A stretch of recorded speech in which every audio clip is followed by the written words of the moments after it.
Een van die gunsteling, maar ook domste speletjies wat vandag gespeel word deur baie jong mense, is die vergelykingsspeletjie.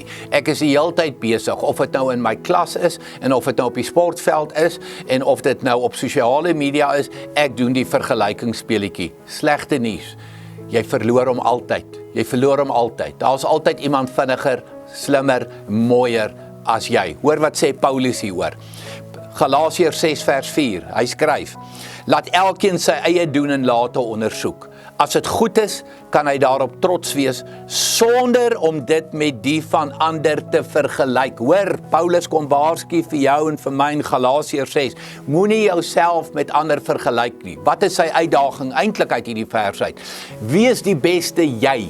As jy wil vergelyk, weet jy, probeer vandag om 'n beter jy te wees as wat jy gister was. Probeer om 'n beter mens te wees as wat jy gister was. En dieselfde geld vir volgende week en volgende maand, want dit bring groei in ons lewe.